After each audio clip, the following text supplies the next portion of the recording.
بسم الله الرحمن الرحيم. الحمد لله والصلاة والسلام على سيدنا محمد وعلى آله وأصحابه أجمعين.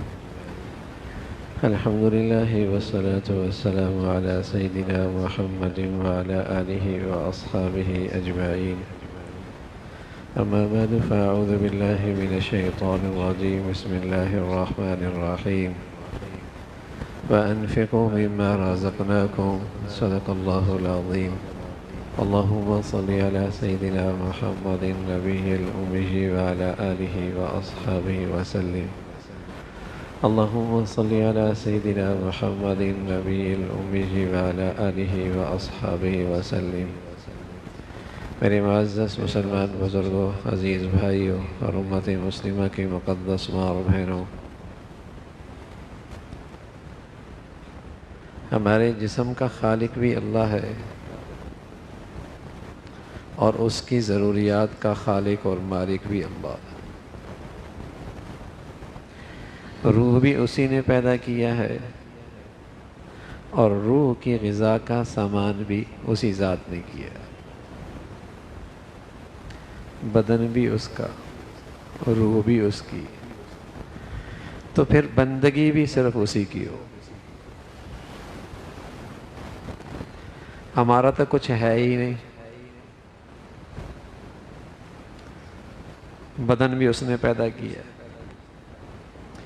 بدن کی ضروریات زمین سے لے کر آسمان تک سب اس نے پھیلا رکھی ہیں۔ اس کو اناج کی ضرورت ہے، زمین کو گودام بنا دیا۔ اسے لباس کی ضرورت ہے، زمین کو صندوق بنا دیا۔ اسے پانی کی ضرورت ہے، زمین کو ٹینکر بنا دیا، ٹینک بنا دیا وہ جب جتنی ضرورت ہو۔ پھر اسے روشنی کی ضرورت پڑی، آسمان پہ اللہ نے ستارے سیارے کھڑے کر دیے۔ پھر پھلوں میں اسے ذائقوں کی ضرورت پڑی، اللہ نے ستارے پیدا کر دیے، سورج چاند پیدا کر دیا۔ سبحان اللہ۔ تو بدن بھی اسی نے پیدا کیا ہے اور اس کی ساری ضروریات بھی اسی کی پیدا کرتا ہے۔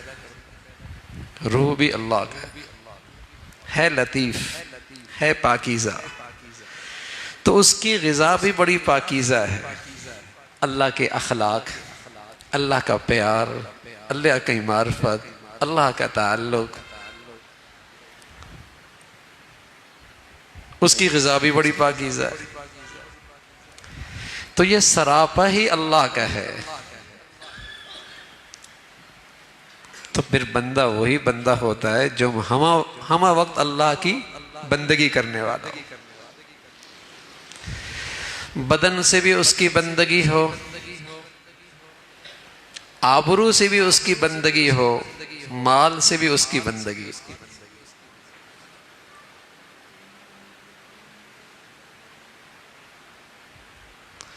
نماز پڑھتا ہے، بدن کی بندگی ہے۔ حج کرتا ہے، آبرو کی بندگی ہے۔ بدن بھی لگتا ہے، مال بھی لگتا ہے، لیکن اس میں سب سے بڑی قربانی آبرو کی ہوتی ہے۔ وقار کے جتنے نقشے ہوتے ہیں سب سے دستبردار ہونا پڑتا ہے۔ باوقار آدمی لباس پہنتا ہے، وہاں کہہ دیا اتار دو۔ باوقار آدمی سنجیدگی سے چلتا ہے، وہاں فرمایا دوڑو۔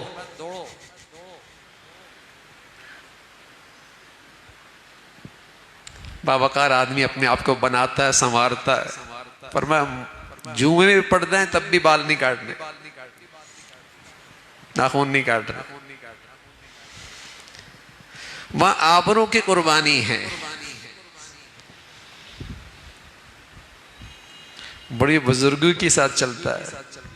وہ فرمایا دوڑنا پڑے گا، رمل کرنا پڑے گا، بھاگنا پڑے گا۔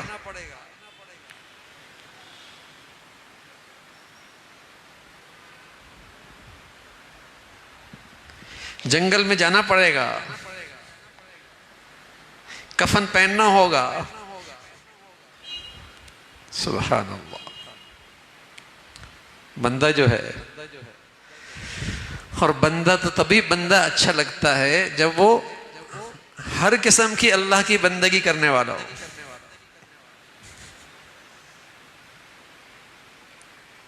اب بدن بھی اس کا ہے،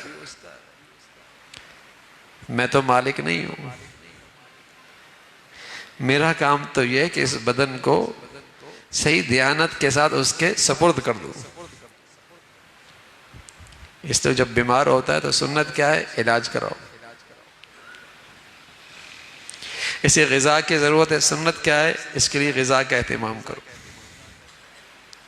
تم مالک نہیں ہو نا، اس لیے اپنے آپ کو مار بھی نہیں سکتے، اپنے اعضاء کاٹ بھی نہیں سکتے، خودکشی بھی نہیں کر سکتے. مالک جو نہیں ہو. ہاں جو مالک ہے وہ جب چاہے گا، جیسے اس کی چاہت تھی تم آ گئے، جیسے ہی اس کی چاہت ہوگی تم چلے جاؤ گے. تم تو مالک ہی نہیں ہو.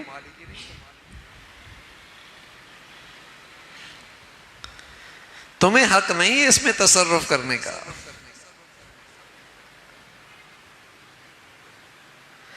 تم نے تو اس کو جیسے وہ ذات چاہتی ہے نا ویسے استعمال کرنا ہے، دیانت سے کام کرنا ہے، امانت سے کام کرنا ہے، اور امانت اور دیانت کے ساتھ اس ذات کے حوالے کر دینا ہے اس بدن کو.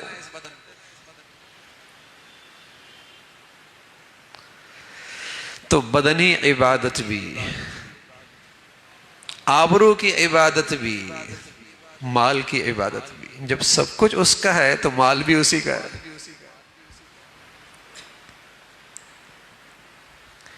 چھوٹی بات تو سمجھ میں آتی ہے کہ ابا نے بیٹے کو 10 روپے دیے، بیٹے یہ لے لو. سب جانتے ہیں یہ ابا کا دیا ہوا ہے. اب ابا کہہ دے بیٹے 10 میں سے 1 مجھے دے دو، تو بچہ خوشی خوشی دیتا ہے. 9 تو مل گئے، خوشی خوشی دیتا ہے. 9 تو مل گئے، سارے ابا واپس لے جائے تو کیا کر سکتے تھے. یہ بات تو سمجھ میں آتی ہے. اور اللہ بھی یہی کہتا ہے وَأَنفِقُوا مِمَّا رَزَقْنَاكُمْ، جو تمہارے پاس ہے ہم نے دیا ہے. جو کچھ تمہارے پاس ہے ہم نے دیا ہے. اب تمہیں بھی خوشی خوشی واپس کرنا چاہیے نا. اور جو اس کا پیار اور شفقت ہے، یہ نہیں کہا سارا واپس کر دو. پہلی امتوں میں یہ تھا جتنا خرچ ہوا جو بچ گیا سارا دینا ہوگا. کوئی لینے والا نہیں ہوگا، آگ لگا دو. آگ نے جلا دیا، قبول ہو گیا صدقہ. اس امت پہ نبی کی شفقت اور پیار ہے، اور نبی کی برکتیں ہیں، نبی کی طرف سے یہ نوازشات ملی ہیں، نبی کا یہ تبرک ملا ہے. فرمانا نا کھاؤ بھی، پیو بھی، پہنو بھی، رکھو بھی، کچھ میرے فرائض بھی پوری کر دو.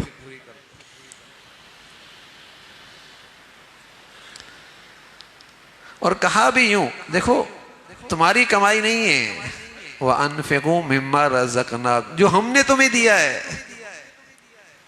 بچے کو 10 ملیں 1 واپس کر دے کتنا خوش ہوتا ہے. 9 میرے، 9 میرے.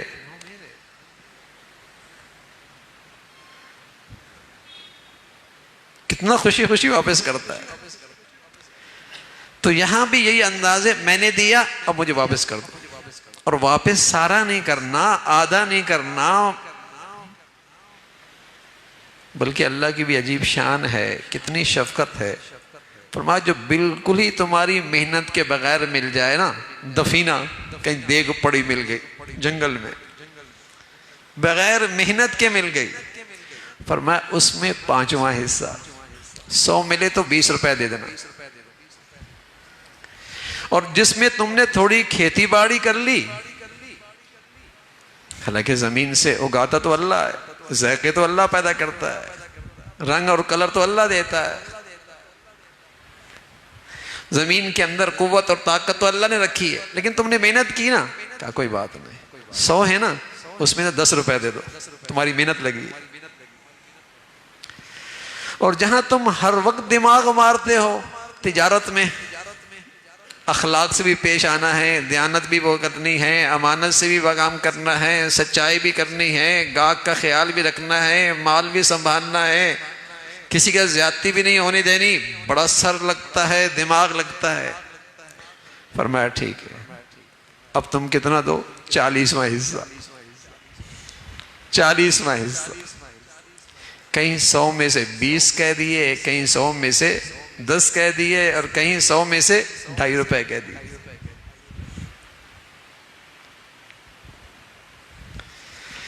لیکن پیار کا انداز کیسا ہے؟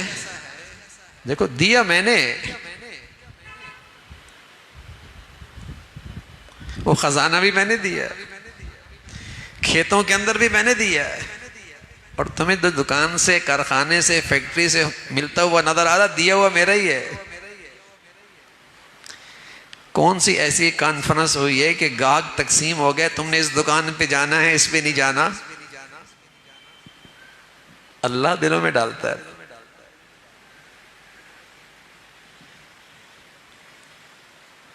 اللہ ہی دل میں ڈالتا ہے۔ دیا ہم نے ہے، خرچ کرو۔ اس لیے اس امت کا قومی مزاج سخاوت کا رہا ہے۔ اس امت کا قومی مزاج سخاوت کا رہا ہے۔ اس امت کے کچھ افراد تو بخیل ہوتے ہیں، لیکن قومی مزاج امیر غریب کا سخاوت کا رہا ہے۔ دیگر قوموں میں کچھ لوگ تو سخی ہوتے ہیں، لیکن ان کا قومی مزاج سخاوت کا نہیں ہوتا۔ اس امت میں کچھ بخیل تو ہوتے ہیں، لیکن قومی مزاج جو اسلام نے بنایا ہے، اسلام کی جو تعلیمات ہیں، اس کا غریب بھی سخی ہے، امیر بھی سخی ہے۔ اس لیے کہ السخی حبیب اللہ، سخی تو اللہ کا پیارا ہوتا ہے، سخی تو اللہ کا پیارا ہوتا ہے، بخیل اللہ سے دور ہوتا ہے۔ تو اس کا قومی مزاج، اس امت کا، مسلمانوں کا سخاوت رہا ہے۔ اور سبحان اللہ، کہاں ہم نے دیا ہے، واپس کر دو تھوڑا سا، لیکن جو تم نے واپس کیا ہے نا، اس سے تمہارا تعلق نہیں ختم ہوا۔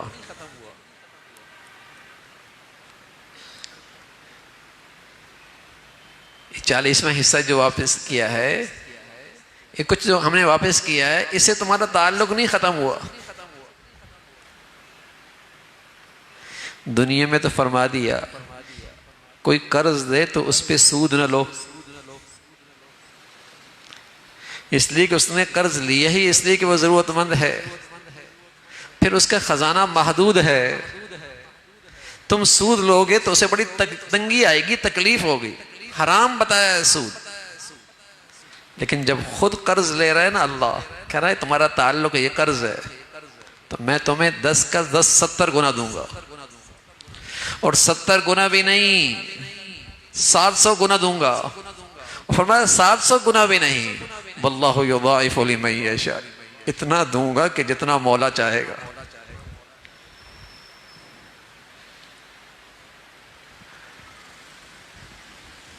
بتائیے اب بھی کوئی مسلمان بخیل ہو سکتا ہے؟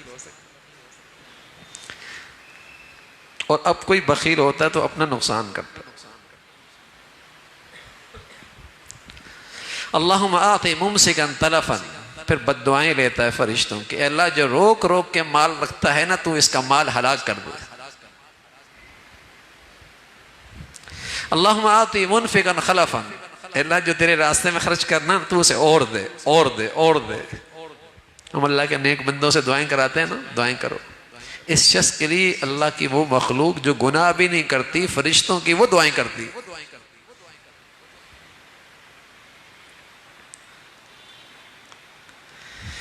تو مسلمان سخی ہوتا ہے، غریب بھی امیر بھی سخی ہوتا ہے۔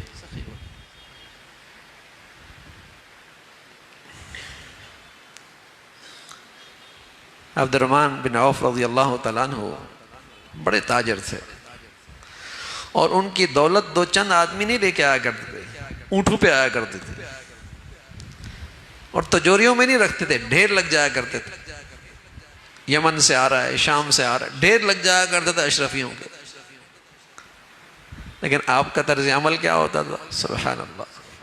میں بتاؤں حدیبیہ میں کتنے لوگ شریک ہوئے؟ 1400. ان کی فہرست لے آؤ، ان کے فہرست لے آؤ. برتن اٹھایا اور سب کے گھروں میں وہ اشرفیاں برتن بھر بھر کے پہنچا دی.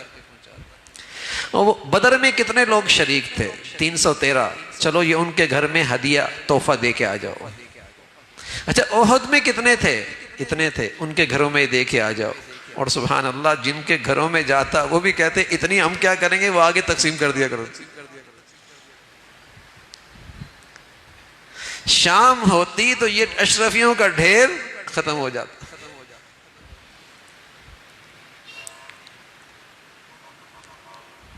دور اندیش تھے، عقل مند تھے، بہت ہی سمجھدار تھے. ما عندکم ینفد وما عند اللہ باق. جو تمہارے پاس ہوا وہ تو یہیں رہ جائے گا، جو تم نے اللہ کے خزانے میں جمع کر دیا وہ حقیقت میں کرنسی محفوظ ہو گئی. سمجھدار لوگ تھے، دور اندیش تھے.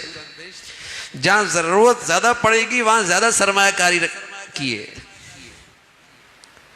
جہاں زیادہ ضرورت پڑے گی وہاں زیادہ سرمایہ اکٹھا کر لیا. دور اندیش تھے.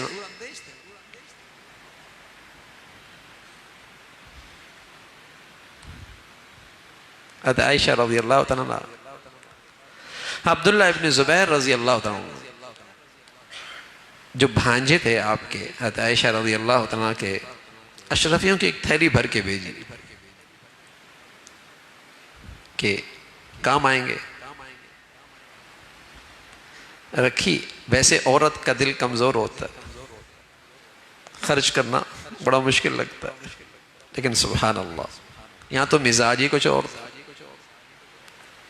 شام تک سارا تھیلا خالی کر دیا. خادمہ کہنے لگی آپ 3 دن سے بھوکی ہیں، فاقہ ہے، کچھ تو رکھ لیتی. فرمانے لگی پہلے کیوں نہیں بتایا؟ سبحان اللہ، پہلے کیوں نہیں بتایا؟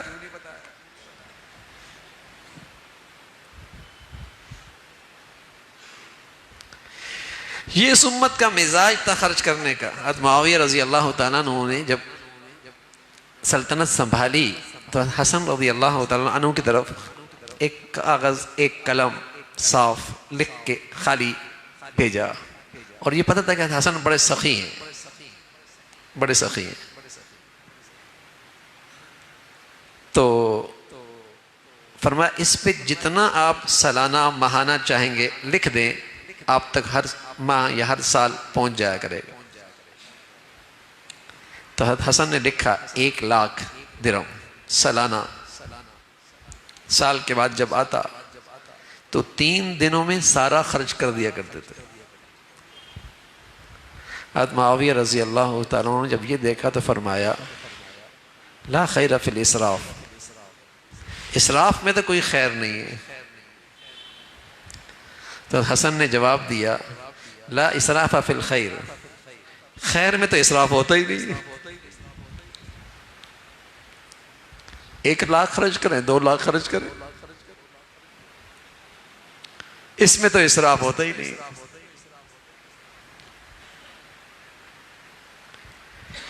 مزاج تھا خرچ کرنے کا.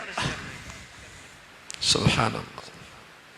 کمی نہیں آتی، اور کمی آئے گی بھی کیوں جب اللہ نے کہہ دیا کہ نہیں آئے گی. وَيُرْبِي الصَّدَقَاتِ بڑھے گا. تنگی ختم کرنی ہے نا، معاشی تنگی ختم کرنی ہے. صدقہ دینے کا مزاج بناؤ، اللہ تنگی ختم کر دیں گے. اور یہ تنگی ختم کرنے کا نسخہ یقینی ہے جو اللہ نے بتایا. ہم وظیفے پڑھ رہے ہوتے ہیں، وظیفے پڑھ رہے ہوتے ہیں، اور جو اللہ وظیفہ بتا رہا ہے وہ نہیں کرے گا. وَيُرْبِي الصَّدَقَاتِ مال بڑھے گا، مال بڑھے گا. اللہ سے بڑا کوئی سچا ہو سکتا ہے؟ خزانے اس کے پاس ہیں، دینا اس نے. جب دینا اس نے، خزانے اس کے پاس ہیں، کہہ رہا ہے وہ ہے میں بڑھا دوں گا.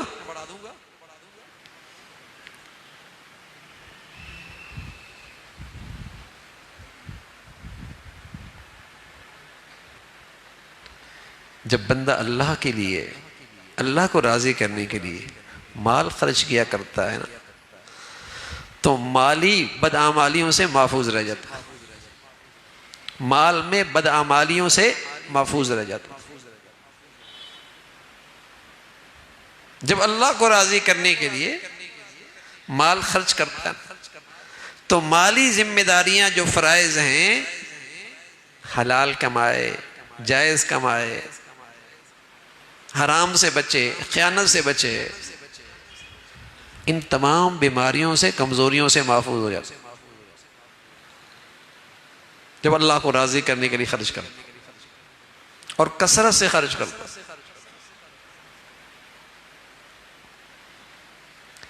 پھر مال جتنا اچھا ہوتا ہے، جتنا پاکیزہ ہوتا ہے، اتنا ہی اس کا کھیتی بڑھیا ہوتی، کھیتی بڑی ہوتی۔ دیکھو نا، بیج اچھا ہو،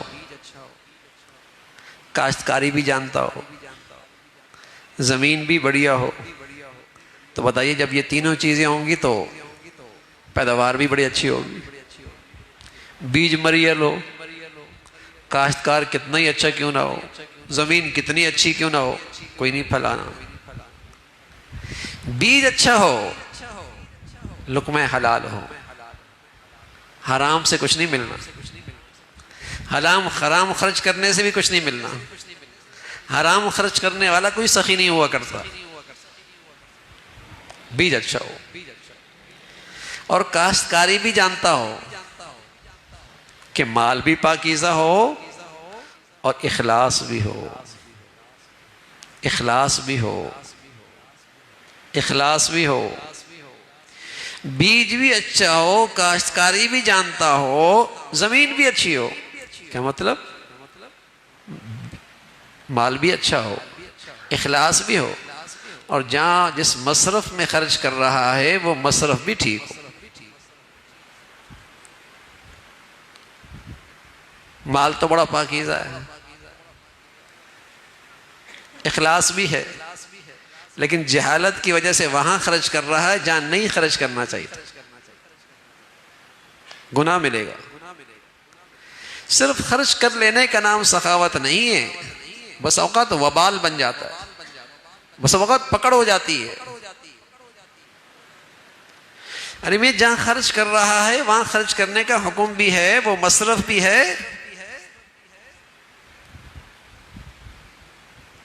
تو مال بھی پاکیزہ، اخلاص بھی موجود، مصرف بھی بڑھیا، سبحان اللہ۔ پھر اللہ کریم کہہ رہا ہے 700 گنا، 700، یہ کم از کم ہے، پھر 700 گنا۔ اور ویسے میرے عزیزو، دیکھنے میں یہی آتا ہے، جب آمدنی اچھی نہیں ہوتی تو خرچہ بھی اچھا نہیں ہوتا، جب آمدنی اچھی نہیں ہوتی تو خرچ بھی اچھا نہیں ہوتا۔ حضرت عبد القادر جیلانی رحمۃ اللہ علیہ فرمایا کرتے تھے، جب لوگ مال خرچ کر رہے ہوتے ہیں تو ہمیں اندازہ ہو جاتا ہے کہ یہ آمدنی کیسی ہے۔ ہم خرچ کی جگہوں سے پہچان لیتے ہیں کہ اس کی آمدنی کیسی ہے، اس لیے کہ اچھا مال ہی اچھی جگہوں پہ خرچ ہوتا ہے۔ جب آمدنی اچھی نہیں ہوتی تو اس کا خرچ بھی اچھا نہیں ہوتا، وہ رسم و رواج میں لگتا ہے، وہ نام و نمود میں لگتا ہے، وہ اللہ کی نافرمانی میں لگتا ہے، وہ اسراف میں ضائع ہو جاتا ہے، دنیا بھی ضائع، آخرت بھی برباد۔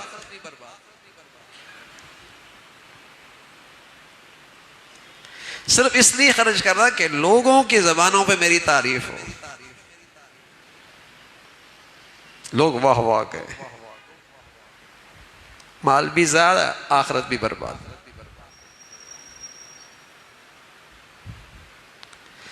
تو سخاوت اس امت کا مزاج رہا ہے، اچھا کماتا تھا اور بڑھیا خرچ کیا کرتا تھا۔ من این اکتسب وفیما انفقا، صرف یہ بھی سوال نہیں ہونا کہ مال کمایا کہاں سے، اگلا سوال بھی ہونا ہے مال خرچ کیسے کیا، مال خرچ کہاں کیا، یہ سوال بھی ہونا۔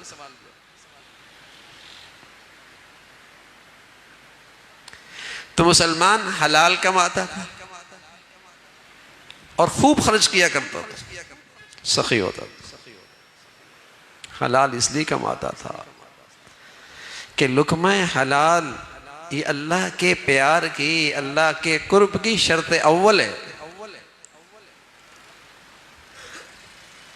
بنیادی شرط ہے۔ آمدنی خراب ہے، اسے اللہ کا قرب نصیب نہیں ہو سکتا، اس کے روح میں نور نہیں آ سکتا، اسے عبادات کا نور نہیں مل سکتا۔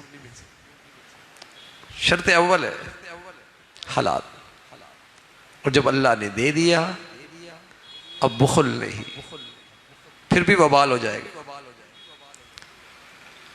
پھر بھی وبال ہو جائے گا۔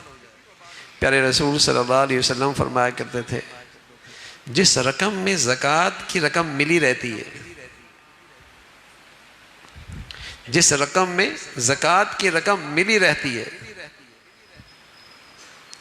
تو یہ وہ گناہ ہے جس سے اس کا اصل مال بھی برباد ہو جاتا ہے۔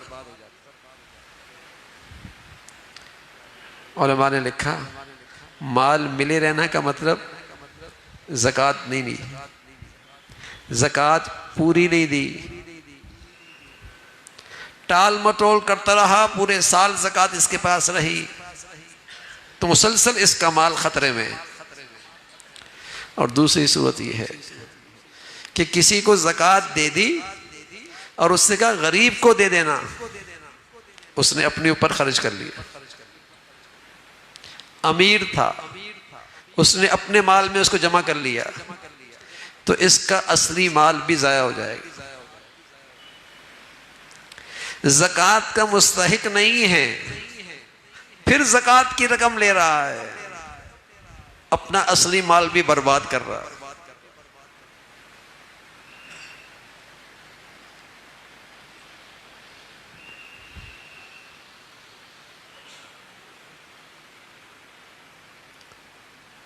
حسنوا اموالکم بالزکاۃ، پیارے رسول صلی اللہ علیہ وسلم فرمایا کرتے تھے جب تم زکوٰۃ دو گے نا، یہ تو ایسا ہے جیسے تم اپنے مالوں کو کلوں میں محفوظ کر لو گے۔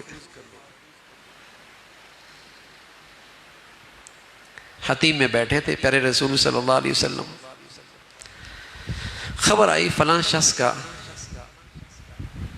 مال پانی میں ضائع ہو گیا، تو آپ علیہ السلام نے فرمایا قسم ہے اس بیت اللہ کے رب کی، کسی کے خشکی اور تربی مال ضائع نہیں ہوتا، ہاں اس نے زکوٰۃ صحیح نہیں ادا کی، اس نے زکوٰۃ صحیح نہیں ادا کی۔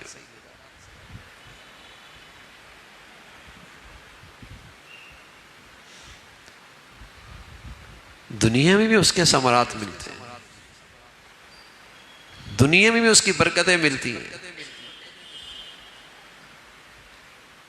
پھر جس کو دے رہے ہو اس کو اپنا محسن سمجھو، وہ نہ ہوتا تمہیں صدقہ زکوٰۃ کی عبادت کی توفیق کیسے ملتی؟ اور اگر تم اسے ذلیل کرو گے، اسے حقیر جانو گے، اس پر احسان جتلاؤ گے، اپنی عبادت ضائع کر دو گے۔ احسان جتلانا ہے نا، بہتر ہے اسے نہ دو، نیکی برباد گناہ لازم۔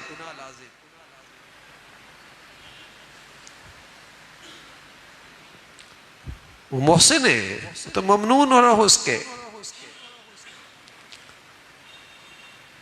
اسے رسوا نہ کرو، اسے کمتر نہ سمجھو، اسے حقیر نہ جانو، اس پہ احسان نہ جتلاؤ، اپنی نیکی ضائع کر دو۔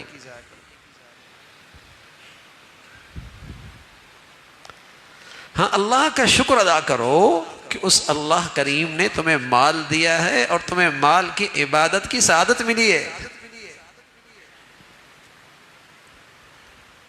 تمہیں اس عبادت کی سعادت ملی ہے۔ نہ دیتے تو تم یہ عبادت کر سکتے؟ اب تو اس کی برکتیں یہاں بھی لے رہے ہو، انعام یہاں بھی لے رہے ہو، آخرت بھی ذخیرہ ہو رہا ہے۔ اللہ کا شکر ادا کرو۔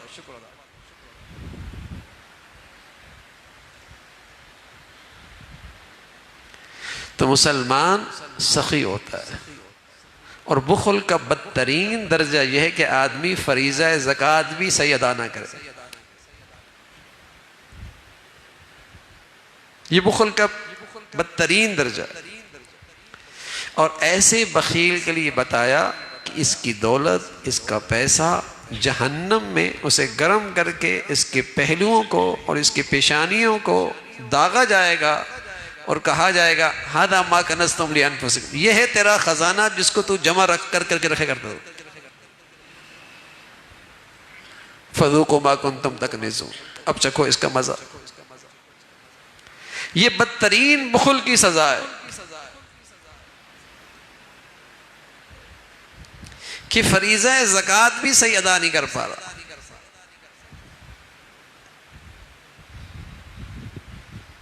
ورنہ مسلمان تو سخی ہے۔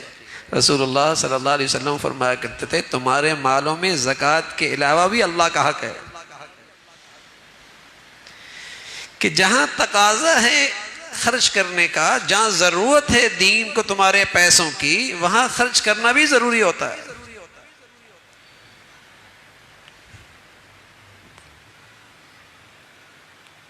مسلمان تو بڑے ہوا کرتے۔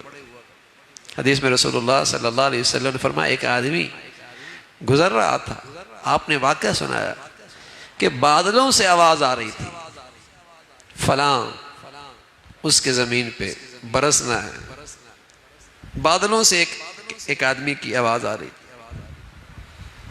بادل کی نیچے نیچے گیا اور ایک خاص زمین پہ دیکھا کہ ایک آدمی وہاں کھیت بنا رہا ہے، اور یہ بادل اس کی زمین پہ صرف برستے، نہ آگے نہ پیچھے، نہ دائیں نہ بائیں۔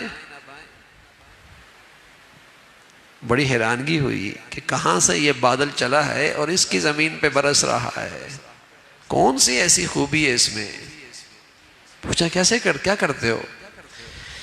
کہ جتنی پیداوار ہوتی ہے اس کے 3 حصے کرتا ہوں، ایک حصہ دوبارہ اس زمین پہ لگا دیتا ہوں، ایک حصہ اپنے گھر کی ضروریات میں رکھتا ہوں، ایک حصہ اللہ کے راستے میں خرچ کر دیتا ہوں۔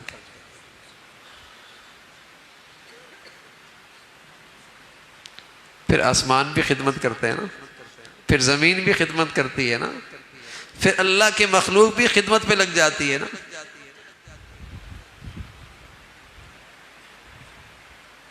یہ مزاج تھا مسلمانوں کا۔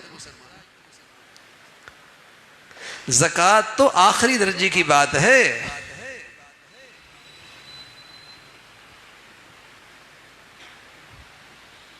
اور بھائی کمی کوئی نہیں آنی، بڑھوتری ہونی ہے، اضافہ ہی ہونا ہے، برکت ہی ہونی ہے۔ جہاں لاکھ لگیں گے نا وہاں اللہ ہزاروں میں کام کر دیں گے، اور جہاں ہزاروں میں لگتے ہیں نا اللہ وہاں سے اسے عافیت سے نکال دیں گے۔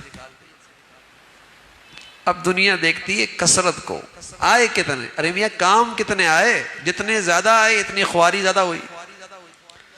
کم ہوتے برکت ہوتی تو راحت تو ملتی، سکون تو ملتا، فائدہ تو اٹھاتے۔ اب تو ایسا لگتا ہے کہ تو دوریاں بھر گئیں، اس کی چوکیداری کر رہا ہے، ادھر دے دو ادھر دے دو ادھر دے دو، سارے مصائب میں لگ رہے ہیں۔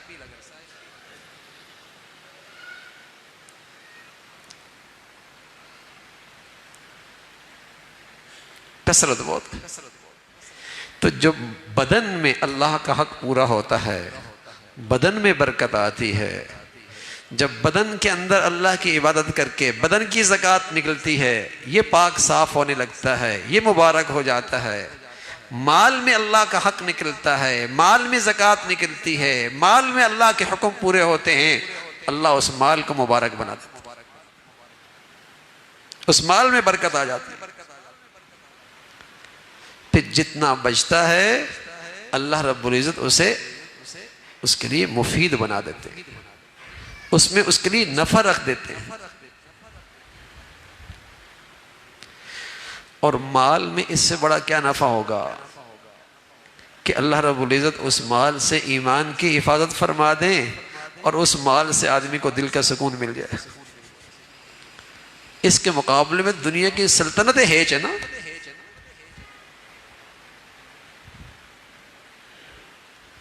لیکن اگر مال صاف نہیں ہوتا تو نہ ایمان بچتا ہے نہ سکون ملتا. چیزیں آ جاتی ہیں سکون کی، سکون نہیں ملتا، سکون نہیں ملتا.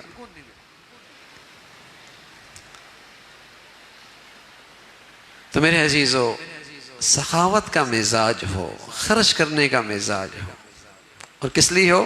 اللہ کو راضی کرنا، اللہ کو راضی کرنا. اور جتنا بڑھیا مصرف پہ خرچ کرو گے اتنے اس کا پیداوار بڑھیا ہو. آپ سرمایہ کاری کہاں کرتے ہیں؟ جہاں نفع زیادہ ہوگا. تو پھر ایسی مصارف میں دیکھیں کہ کہاں خرچ کرنے کا نفع زیادہ ہے. بعض جگہ پر خرچ کرنے کا ثواب ملتا ہے، فریضہ بھی ادا ہوتا ہے، زکوٰۃ کے فریضے کا ثواب ملتا ہے، صدقے کے نفلی عبادت کا ثواب ملتا ہے. لیکن ماشاءاللہ ایسی جگہ پہ کرتا ہے کہ جہاں دین زندہ ہو جاتا ہے، دین کی حفاظت ہوتی ہے، دین کی اشاعت ہوتی ہے، اس کے لیے صدقہ جاریہ ہوتا ہے، اور وہاں سے ہزاروں لاکھوں خیر کے کام ہوتے ہیں. کیا کمائی ہو جاتی ہے، کیا کمائی ہو جاتی ہے.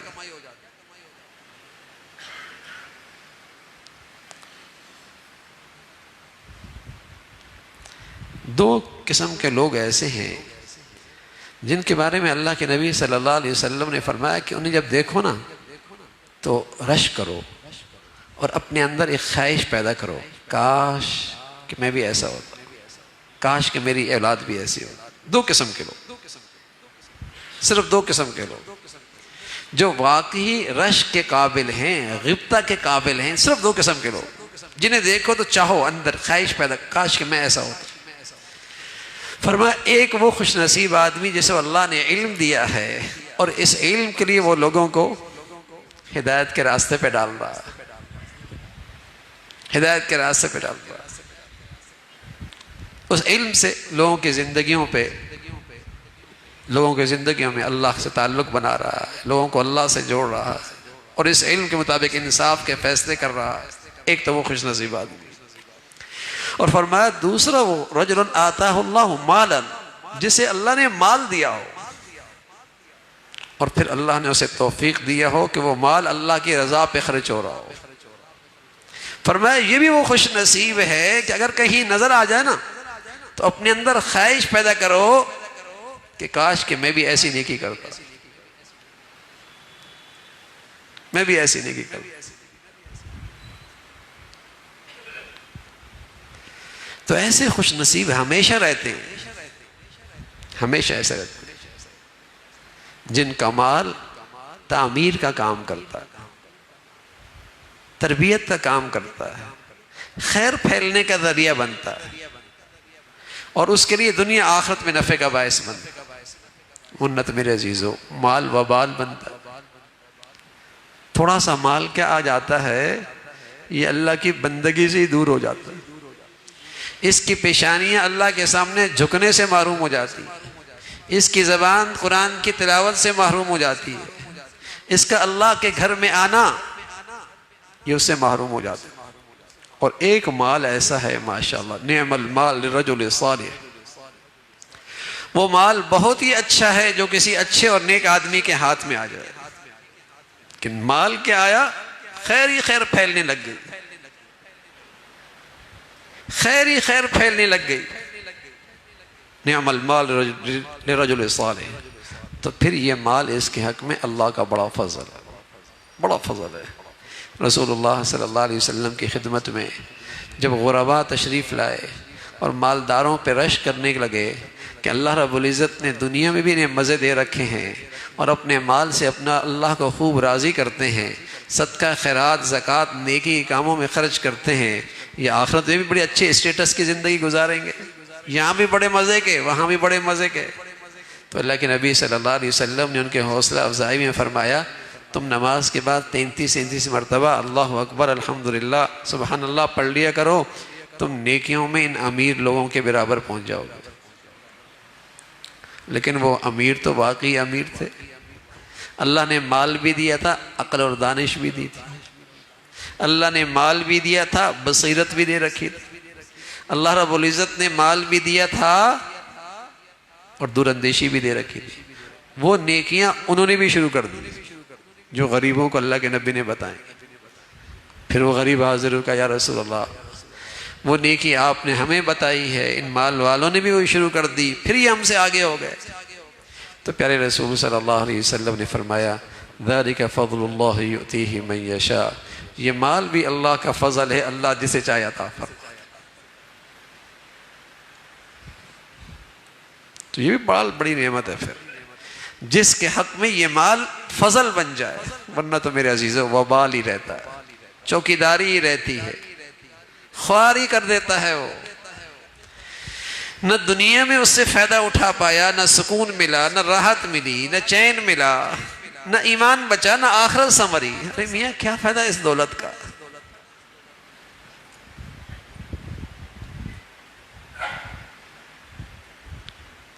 تو نعم المال للرجل الصالح، بڑا اچھا مال ہے کسی اچھے آدمی کے ہاتھ میں آئے کہ مسلمان اس مال میں سخاوت کرے، سخی بنے اور اس مال کو اللہ کے راستے میں اللہ کے خاطر خرچ کرنے والے بنے۔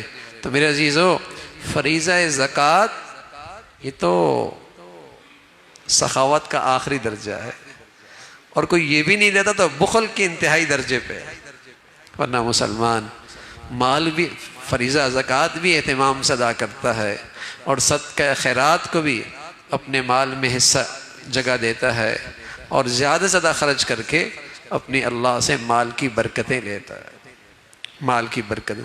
تو جب بھی طبیعت تنگ ہو رہی ہو نا تو اللہ رب العزت نے اس تنگی کا نسخہ یہ بتایا کہ یہ سوچ دیا کرو کہ تمہیں دیا کس نے، اور اپنے بچے کو سامنے رکھ دیا کرو کہ اسے آپ 1 روپے دے دیں اور کہہ دیں 2 پیسے مجھے واپس کر دو، کتنا خوشی سے واپس کرے گا۔ 10 روپے دے دیں 1 روپے واپس کر دو، کتنی خوشی سے واپس کر دے گا۔ تو جب اللہ نے تمہیں سب کچھ دیا ہے تم بھی اس کے راستے میں ایسی خوشی سے ادا کرو، اور خوشی سے ادا کرو، پھر اللہ رب العزت تمہیں اس مال کی برکتیں عطا فرمائیں گے۔ تو میرے عزیزو مصرف بھی بڑھیا ہو، مال بھی اچھا ہو، نیت بھی اچھی ہو، اور آخری چیز کیا ہے؟ ربنا تقبل منا۔ پھر اب دعا کریں، اے اللہ اب تو قبول بھی فرما دے، جو آداب تھے، جو اہتمام تھا، جو مجھ سے بن سکتا تھا وہ میں تیرے راستے میں خرچ کر دیا۔ ربنا تقبل منا انک انت السمیع العلیم، اے اللہ اب تو قبول بھی فرما دے، اب تو قبول بھی فرما دے۔ بڑی سے بڑی عبادت کی توفیق ملے تو اللہ سے قبولیت مانگ، اللہ تعالیٰ سے قبولیت مانگ کرو تاکہ وہ عبادت کہیں غرور میں مبتلا نہ کر دے، عجب میں مبتلا نہ کر دے، بڑائی میں مبتلا نہ کر دے کہ مولا مجھ سے تو جو بن پاتا ہے وہ کر دیا، اب تو فضل فرما دے، قبول بھی فرما دے۔ تو میرے عزیزو بدن کی عبادت بھی اللہ کا حق ہے، آبرو کی عبادت کا بھی اللہ کا حق ہے، اور مالی عبادت میں بھی اللہ کا حق ہے، اس کے اندر بھی اللہ کی عبادت ہو۔ اللہ ہمیں زندگی نصیب فرما دے تو بندگی والی عطا فرمائے، خاتمہ ہو تو اللہ کی بندگی کے ساتھ ہو۔ اللہ رب العزت جو کچھ کہا سنا عمل کی توفیق نصیب فرمائے۔ وآخر دعوانا الحمدللہ رب العالمین۔ اللہم لک الحمد کلو ولک الشکر کلو، اللہم لک الحمد کلو ولک الشکر کلو، سبحان اللہ وبحمدہ سبحان اللہ العظیم، عدد خلقه وزنة عرشه ورضا نفسه ومداد كلماته، اللهم لا نحصي ثناء عليك أنت كما أثنيت على نفسك، اللهم أعنا على ذكرك وشكرك وحسن عبادتك، اللهم إنا نسألك من خشيتك ما تحول به بيننا وبين معاصيك، ومن طاعتك ما تبلغنا به جنتك، ومن اليقين ما تهون علينا مصائب الدنيا، ومتعنا بأسماعنا وأبصارنا وقواتنا واجعله الوارث منا واجعل ثأرنا على من ظلمنا وانصرنا على من عادانا. اللهم لا تجعل الدنيا أكبر همنا ولا مبلغ علمنا ولا تسلط علينا من لا يرحمنا. اللهم اجعل خير أمرنا آخرنا وخير أملنا خواتمنا وخير أيامنا يوم نلقاك فيك. اللهم بارك لنا في الموت وفيما بعد الموت. اللهم بارك لنا في الموت وفيما بعد الموت. اللهم إنا نسألك العفو والعافية في الدنيا والآخرة یا ارحم الراحمین. ہم سبھی کے گناہوں کو معاف فرما دے، ہمیں ایمان والی، عافیت والی، صحت والی زندگی عطا فرما، اپنے پسند کا جینا نصیب فرما، کلمے والی موت نصیب فرما. ہر آنے والا دن ایمان کے لحاظ سے، عافیت اور صحت کے لحاظ سے بڑھیا نصیب فرما.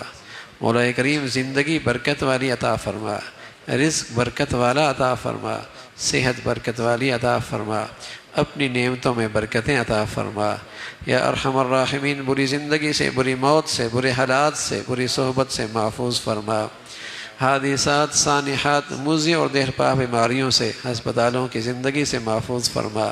اپنے فضل سے مولا کریم تمام حاضرین حاضرات کی، سامعین سامعات کی تمام جائز حاجات کو پورا فرما، مشکلات کو آسان فرما، پریشانیوں کو ختم فرما. ہماری اولادوں کو اپنا بھی والدین کا فرما بردار بنا، اولادوں کی آزمائشوں سے، نافرمانیوں سے محفوظ فرما. اے مولا کریم ہمیشہ اولادوں کی تعلیم کے، تربیت کے، زندگی کے صحیح فیصلے کرنے کی توفیق نصیب فرما. جو بچیاں گھروں میں ہیں مولا کریم ان کے لیے نیک صالح رشتوں کا انتظام فرما. جو بچیاں گھروں میں جا چکی ہیں ان کے گھروں کو محبت اور تقوی سے آباد فرما. ہمارے گھروں کو ٹوٹ پھوٹ سے، انتشار سے محفوظ فرما. محبتوں کی زندگی، راحت کا ماحول نصیب فرما. اے مولا کریم ساری امت مسلمہ کے حال پہ رحم فرما. مسلمانوں کو باہمی اسلامی اخوت عطا فرما، اسلامی بھائی چارہ عام فرما. نفرتوں کی جتنی شکلیں ہیں اہل اسلام کو اس سے محفوظ فرما. اے مولا کریم دنیا بھر کے مظلوم مسلمانوں کی مدد اور نصرت فرما. دین کی خدمت کی جتنی شکلیں تیرے ہاں مقبول ہیں سبھی کی حفاظت فرما. کام کرنے والوں کی مدد اور نصرت فرما. وطن عزیز کو امن اور سلامتی کا گہوارہ بنا. یا نیکی کی اور خیر کی اور تعمیر کی جتنی قوتیں ہیں انہیں غلبہ نصیب فرما. شر کی اور برائی کی اور بے حیائی کی جتنی طاقتیں ہیں انہیں نیست و نابود فرما. مولا کریم ہمارے ملک پہ رحم فرما، ہمارے شہر پہ رحم فرما، ساری امت مسلمہ کے حال پہ رحم فرما. ربنا تقبل منا انك انت السميع العليم وتب علينا انك انت التواب الرحيم. وصلى الله على سيدنا محمد وعلى آله واصحابه اجمعين برحمتك يا رب.